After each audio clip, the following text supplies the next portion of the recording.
Hello and welcome to a new series. It's going to be my Bestiary series, where we'll be taking a look at various critters throughout Final Fantasy XIV. With this series, we will be observing them as well as reading a little backstory on how they make these creatures feel believable in the universe they're living in. With this first video, we're going to be taking a look at idle animations as the premise, as well as further details on each creature that I found interesting. First up on the list, we're taking a look at armadillos. These guys have a really cool idle animation where they will crack various things above their head in order to hydrate themselves. The most common one we can see, they have these weird dried nuts. It's really hard to tell exactly what they are. We get clarification for this that they're using them to hydrate through the Blue Mage spell, Rehydration. Originally, I thought they might have been masking their scent or something similar like that, but nope, it's pretty straightforward with this one. It's a really cool animation, just seeing them crack this over their head. Along with using these to hydrate themselves, they also use them as weapons. There's been quite a history of people using dried nuts for various things, and weapons is not one people are shy from.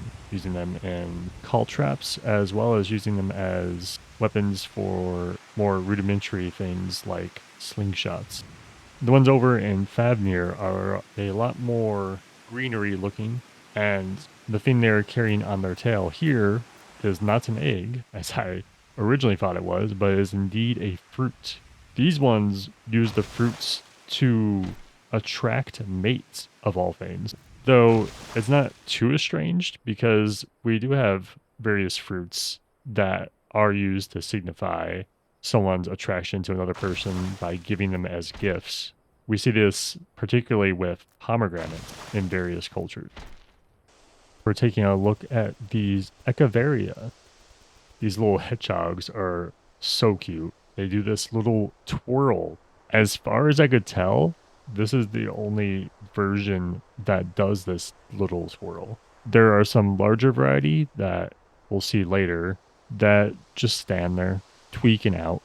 Like its name implies, these are hybrids of hedgehogs with Echevore mixed together, and sometimes even listed after various other agave-like plants. Strangely though, we never got an animation idle for them based off what their lore indicates, which is at the tip of their tail, you can see that little flower. And from this, they secrete liquid from their tail. The Fae say it tastes like honey, and it's quite sweet. And in one side quest, you even harvest a tail from one of these little things. Don't kill them. Please, they're so cute. Next, we're taking a look at Gigantenders. Gigantender. Square Enix really loves its Cactuars because almost all the Cactuars have crazy animations.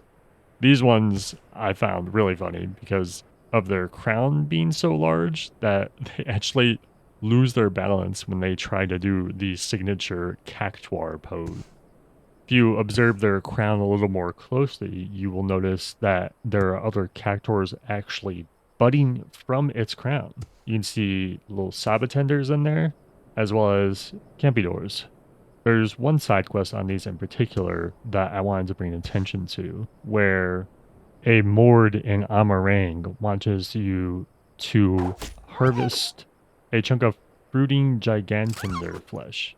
This vein is extremely tiny, and it's very funny seeing one of these shrunk down to such a size. I guess this implies that Gigantenders might be a separate thing from other Cactuars, and they have their own life cycle outside of the regular Cactuars. I was thinking about why they want us to hunt a smaller one, and I guess this could be similar to the notion of veal or young calf meat, where the younger calf is deemed more valuable in its meat for consumption. Maybe it tastes different, or possibly the texture of the Cactuar is different. It's really hard to say. It also brings up this funny thought that would a vegetarian eat a Cactuar?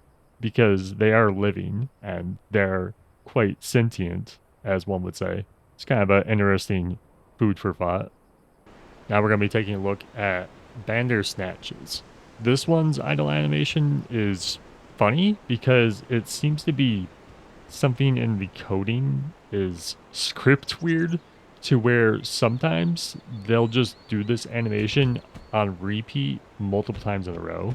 So it looks really funny watching a big cat just start sitting rapidly for no reason. Unfortunately, I wasn't able to catch the one that I saw where it just went crazy, but every time I go and pass one of these guys, anytime I'm not recording, they're just sitting like a monster. Bandersnatches are interesting in comparison to corals, since Bandersnatches are extremely territorial. They even hunt in packs, and they are more than willing to fight other dragonkin throughout the locations they're stationed. Though they do seem to have a preference for chocobos based on the lore. Even the special hunt version of the Bandersnatch in this same location will go and attack carriages. In those carriages will also be chocobos that I will be eating.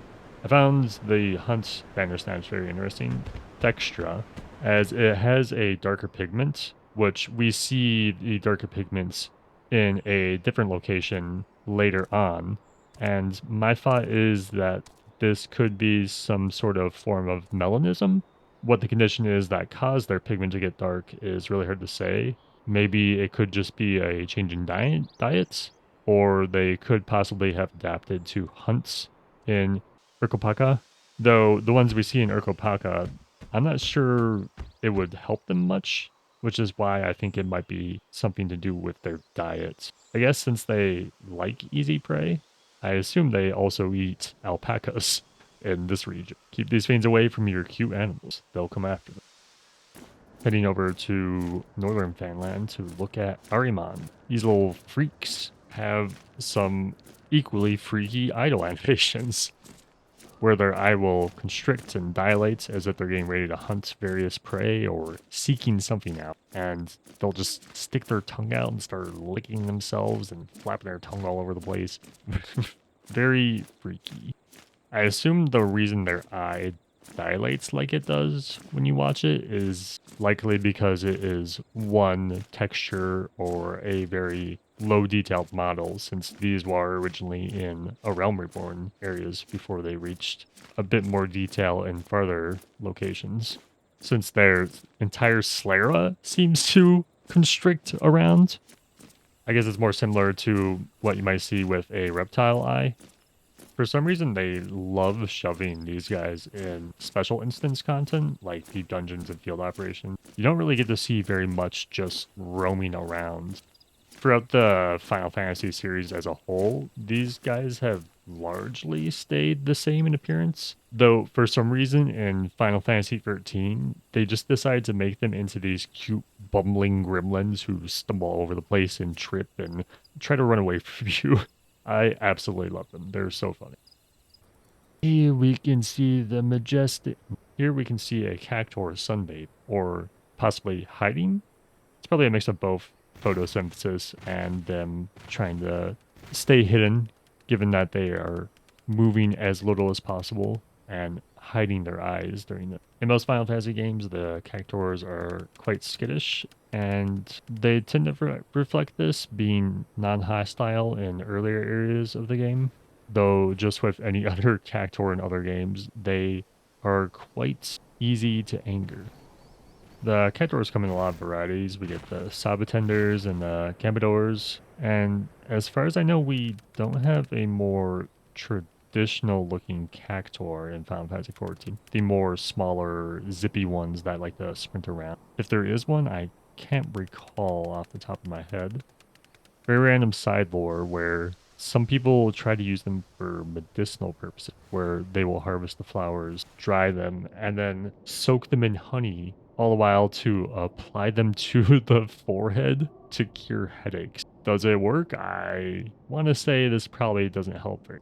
You just have a sticky head. With this, we also see quite a lot of them using weaponry and wearing armor, and even some showing that they have the ability to understand jewelry. So this could show that Cactuars in Final Fantasy XIV have somewhat of a culture to them and a higher level of intelligence as a result. We even see a side quest where a zombie in Nisogoli Desker forms a relationship with. Surely this means they'll be in allied society, right? In Urkopaka, we have some another fun lore with these guys. These ones have a yellow hue to them, and the Pelo Pelo are in need of dyes for their clothes. Now I know what you're thinking. They harvest these Notocactors for their pigments, but no, they instead seek out Noctocactors that have grown ill and capture them. And upon closer observation, during a side quest, you learn that parasites live on the cuticles of cactuars. These parasites are then harvested to make various dyes that you see the Pelo Pelo people's clothing. I might do a deeper dive into cactuars due to how much history they have in the Final Fantasy series, just because they absolutely love these and give them so much attention. Now we're taking a look at the Forest Funguar. If you started in the Black Shroud area, you'll quickly run into these in the Central Shroud, with most class quests having you kill a few of these. They like to shrivel up and look like a giant mushroom. Are they doing this to ambush prey, or are they hiding from somebody? I like to think that given how these mushroom are a delicacy to the many people of Eorzea, they are probably more likely hiding than they are to ambush prey. I love how their little idle animation here, they're like opening their eyes and peeking, looking around, making sure nothing's going on. It really adds a lot of care to this creature. And I wish more of the various creatures in Final Fantasy XIV had unique idle animations like these, but a lot of them just don't really have them. They usually just walk back and forth and kind of like wiggle a little. Even some of the same species in different expansions or just in different areas might not have certain idle animations. For example, the Adamantoise in certain areas in A Realm Reborn don't pop into their shell, but in other regions, they will pop into their shell like they're hiding. The Forest Funguar have some variety that are extremely poisonous, and these poisonous purple ones only appear in the higher area in East Shroud, as well as various fates and special encounters in dungeons and other instance content. But besides that, you'll only see the normal red ones walking about, which is a nice little attention to show that there are these more threatening compared to the more docile ones you see roaming about. They talk about how dangerous these things are in various quests and fates and dialogue, how they're destroying trees and other flora and spreading spores in various locations, making it difficult to breathe. Just a very big nuisance in general, and have this very invasive property to them that makes them feel like something that would live in this world. And that will do it for this bestiary video on idle animation. Top here, another video. Down below, video. Over here, subscribe. And thank you for watching.